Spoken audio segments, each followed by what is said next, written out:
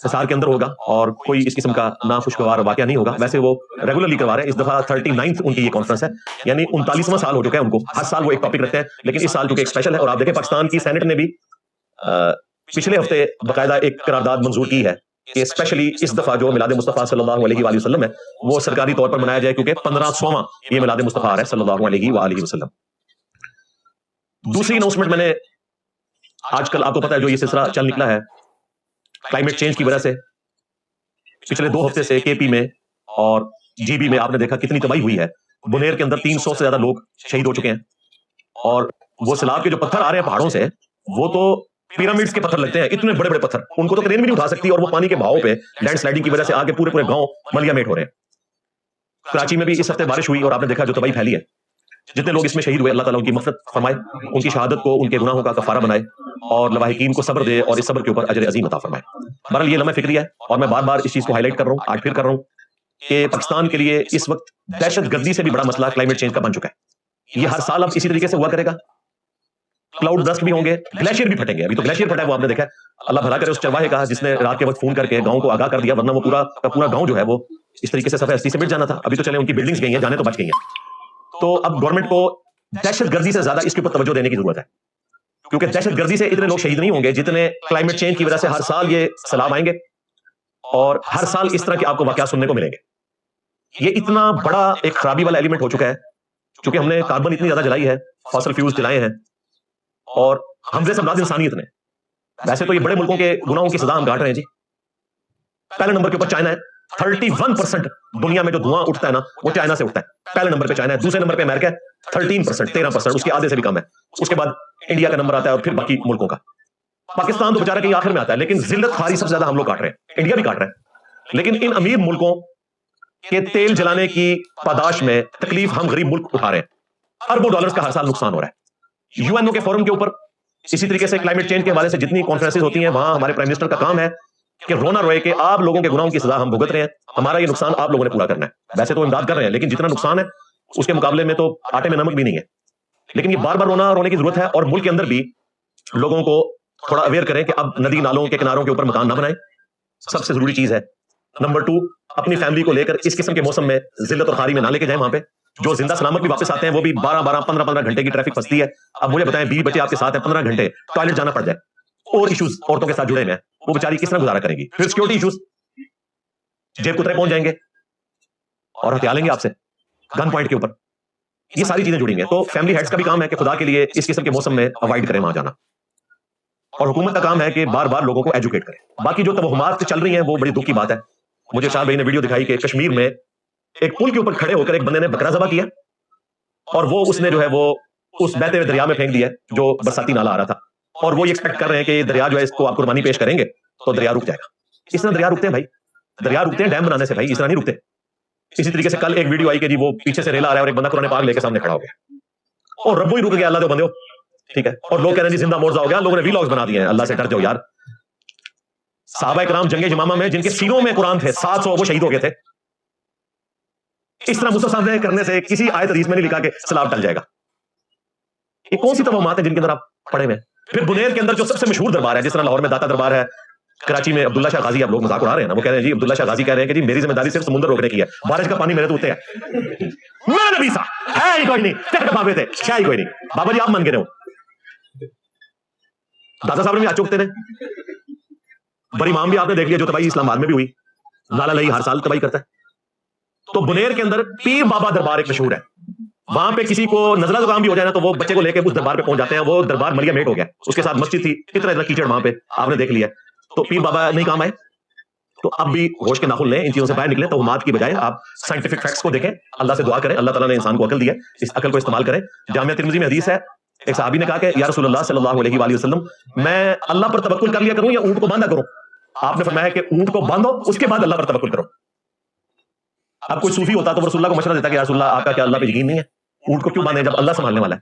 کیونکہ نبی اسلام کو تو پتا تھا کہ اللہ نے دنیا کو اسباب کے ساتھ جوڑا ہے. اسباب آپ اختیار کریں گے, اس کے بعد مسبب الاسباب کی مدد بھی آئے گی. یہ نہیں ہوگا کہ آپ 100 دفعہ سبحان اللہ پڑھیں اور آپ کی پیاس ختم ہو جائے, 100 دفعہ الحمدللہ پڑھیں تو آپ کی بھوک ختم ہو جائے. اس طرح نہیں ہوگا, ایسا تو نہیں ہوتا. تو یہ دنیا امتحان گاہ ہے, یہاں اللہ تعالیٰ کی طرف سے آزمائشیں بھی آئیں گی, خوشیاں بھی آئیں گی, ہم بھی آئیں گے. ہم نے گیون سرکمسٹانسز میں اپرچونیٹیز کو بنانا ہے. کراچی کے لوگوں کا پانی کا مسئلہ ہے, اللہ کے بندو اتنی بارشیں ہوئی ہیں, ایک بارش کا پانی تم اگر بارش ٹوس کنویں بنا کے وہاں پر سٹور کر لو پورے سال کے لیے کافی ہے. یہ بھی گورنمنٹ کا کام ہے کہ آپ لوگوں کو ایجوکیٹ کریں. ڈیمز کا پانی آپ کب تک استعمال کریں گے؟ واٹر ٹیبل کہاں پہ چلا گیا؟ ہمارے جہلم شہر میں 10-12 فٹ کے اوپر پانی نکلتا تھا, آج وہ واٹر ٹیبل جو ہے وہ 50 سے 60 فٹ پہ چلا گیا. اسلام آباد میں جب میں نے پہلی دفعہ بورنگ کروائی تھی تو 180 فٹ کے اوپر پانی نکلتا تھا, اب وہ 300 فٹ پہ چلا گیا. تو واٹر ٹیبل تو دن بدن نیچے جا رہا ہے. لیکن اگر بارش ٹوس کنویں بنایا جائے اور کوئی خرچہ نہیں ہوتا, ہر بندہ اپنے گھر میں بنا سکتا ہے, ایک محلے میں ایک گھر میں بھی وہ کنواں ہو جس میں بارش کا پانی چھت سے نالے سے جو نکلتا ہے تھوڑا سا نکالنے کے بعد اسٹور کر لیا جائے, دوبارہ اس کنویں میں ڈال دیں تو زمین چوس لیتی ہے وہ. تو پورے محلے کا واٹر ٹیبل جو ہے وہ پورے سیزن کے لیے چل جائے گا. ٹیچر عثمان کے نام سے ایک بھائی ہیں, وہ بڑا اچھا کام کر رہے ہیں, انہوں نے کئی مدارس میں جا کے بارش ٹوس کنویں بنائے ہیں. میں نے ان کی ویڈیو کو شیئر بھی کرایا تھا. تو اس طرح کے انڈیویجول ہیں جو اپنے لیول کے اوپر لوگوں کو ایجوکیٹ کر رہے ہیں, لیکن یہ گورنمنٹ لیول کا کام ہے کہ اس طرح کے والنٹیئرز کو لیں, ان کی قدر کریں اور لوگوں کو ایجوکیٹ کریں, تو انشاءاللہ تعالیٰ یہ سارے ایشوز ختم ہو جائیں گے. ڈیمز بنائیں, ابھی دیکھیں چائنا نے ڈیم بنا رہا ہے, 80 کروڑ لوگوں کے لیے ایک ڈیم بجلی دے گا. 80 لاکھ نہیں سرکار, 80 کروڑ. اندازہ کریں کتنا بڑا ڈیم بنا رہے ہیں اب وہ ڈالر لگا کے. اور ہم یہاں پر جو ہے وہ بجلی کے بلوں سے پریشان ہیں. جس ملک کے اندر اتنی بارشیں ہوتی ہیں, جس ملک کے اندر 330 دن سورج نکلتا ہے, سولر پلیٹس کی اتنی اپرچونٹی موجود ہے, وہ ذلیل ہو رہے ہیں بجلی کے بلوں کے اوپر. تو گورنمنٹ کا کام ہے, میں تو ایجوکیٹ کرتا رہتا ہوں اپنے پلیٹ فارم سے, اور یہ کسی کے کہنے پہ نہیں کرتا کیونکہ میں انجینئر ہوں, میری فیلڈ ہے, سائنس کا اسٹوڈنٹ ہوں, اس لیے میں کرتا ہوں. ورنہ یہ کام کسی کے کہنے پہ بھی نہیں ہو سکتا. جن لوگوں کے کہنے میں یہ کام کرنا ہے ان چاروں کو تو ہمیں ایجوکیٹ کرنا ہے, انہوں نے ہمیں کیا گائیڈ کرنا ہے کہ آپ یہ بتائیں. ان چاروں کو تو ہم اس پلیٹ فارم سے چیزیں بتاتے ہیں کہ یار یہ اپنی اصلاح کرو, یہ درست کرو, یہ درست کرو. یہ میرا اپنا ذاتی شوق ہے جس میں میں وقت وقت ہائی لائٹ کرتا رہتا ہوں. تو یہ دو انوسمنٹ میں نے کرنی تھی. جی کیسی لگی آپ کو ہماری آج کی ویڈیو؟ اللہ تبارک و تعالیٰ سے دعا ہے اللہ تعالیٰ ہماری نیکی کی دعوت کو اپنی پاک بارگاہ الہی میں قبول فرمائے اور ہمیں دیکھ کر سن کر سمجھنے کی توفیق عطا فرمائے اور ہمیں عمل کرنے کی توفیق عطا فرمائے. مزید ہماری ایسی ویڈیو دیکھنے کے لیے ہمارے چینل کو لائک کریں, سبسکرائب کریں, شیئر کریں اور ہمیں کمنٹ میں اپنی رائے سے آگاہ کیجیے کہ آپ کو ہماری ویڈیو کیسی لگتی ہے. تب تک کے لیے اجازت دیجیے. اوکے.